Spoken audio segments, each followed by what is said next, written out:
कल यानी 31 जनवरी को मनी लॉन्ड्रिंग के मामले में या कहें जमीन घोटाले के मामले में झारखंड के पूर्व मुख्यमंत्री हेमंत सोरेन को ईडी की तरफ से उन्हें गिरफ्तार कर लिया गया था और आज उन्हें होटवार जेल भेज दिया गया है।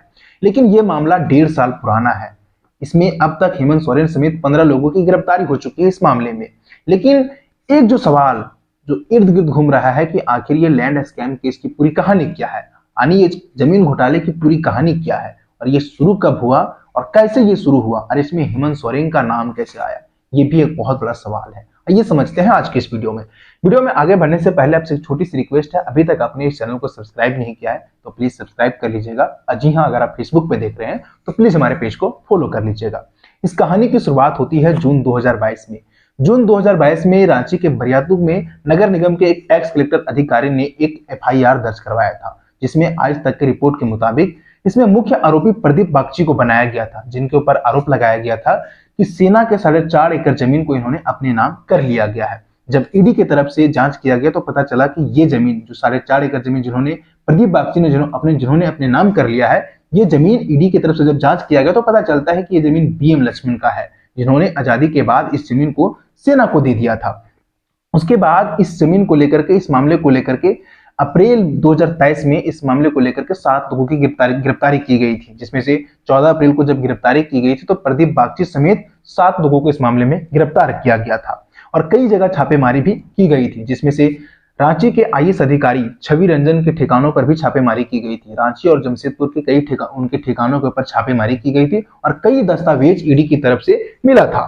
आज तक की एक रिपोर्ट के मुताबिक बताया जाता है कि ये जो 4.5 एकड़ का जो जमीन है, इसको बेचने के लिए फर्जी डॉक्यूमेंट्स बना करके इस जमीन को बेचा जा रहा था। इस कागजात में बताया गया है कि इस जमीन का जो खतियानी है वो 1932 का खतियानी बताया गया था। ये 4.5 एकड़ जमीन प्रफुल्ल बागची, जो प्रदीप बागची के पिता हैं, उन्होंने सरकार से इस जमीन को खरीदी थी। फिर साल 2021 में इस जमीन को कोलकाता की एक कंपनी जगत बंधु टी एस्टेट लिमिटेड कंपनी को इस जमीन को बेच दिया गया था। इस कंपनी के डायरेक्टर दिलीप घोष हैं, लेकिन जब ईडी की तरफ से जब जांच किया गया तब पता चलता है कि ये जमीन अमित अग्रवाल के नाम पे बेची गई है, यानी इस जमीन को अमित अग्रवाल के द्वारा इस जमीन को खरीदा गया है। जो बताया गया था कि ये जमीन कोलकाता के कंपनी को बेचा गया है, जब ईडी की जांच हुआ तो ये पता चला कि अमित अग्रवाल के नाम से इस जमीन को बेचा गया है। तब पता चलता है कि अमित अग्रवाल हेमंत सोरेन के काफी करीबी हैं और यहीं से हेमंत सोरेन का नाम सामने आने लगा था। यहां तक तो हेमंत सोरेन का नाम पूरी तरीके से स्पष्ट नहीं हो पाया था इस जमीन घोटाले के मामले में। हिंदुस्तान टाइम्स की रिपोर्ट के मुताबिक बताया गया है इस जमीन का जो कीमत है, जो सरकारी कीमत थी जमीन करीब 21 करोड़ रुपए सरकारी कीमत थी इस जमीन का, जो महज मात्र 7 करोड़ रुपए में इस जमीन को बेचा गया था। उसका यानी कहें तो सरकारी रेट के अनुसार अगर कहें तो इस जमीन को लगभग 14 करोड़ कम रुपये में इस जमीन को बेचा गया था।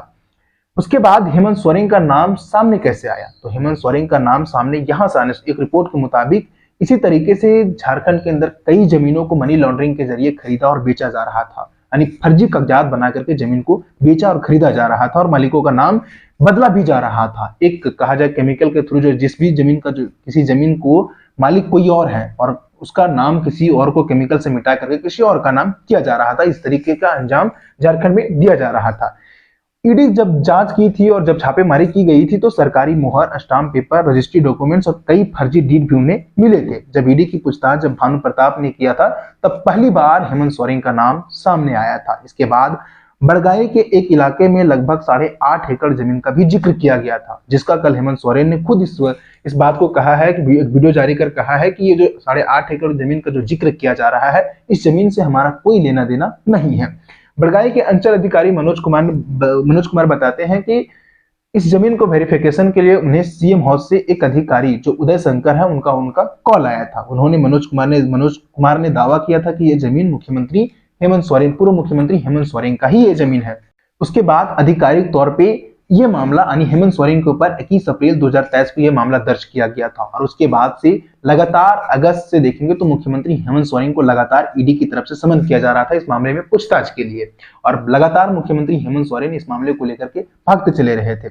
ईडी का कहना है कि झारखंड में मनी लॉन्ड्रिंग के जरिए इस तरह के जमीन डील और खरीद बिक्री की जा रही है और एक बड़े सिंडिकेट को अंजाम दिया जा रहा है। ईडी ने अब तक झारखंड में करीब 236 करोड़ रुपए का जो जमीन है वो अब तक इस तरह का अटैच किया है और सिर्फ पिछले साल सितंबर महीने में ही 161 करोड़ रुपए का जमीन इस तरह अटैच किया है। तो ये था कुछ मामला जमीन घोटाला का। बाकी वीडियो से जानकारी मिली हो तो अपने दोस्तों के साथ साझा करें।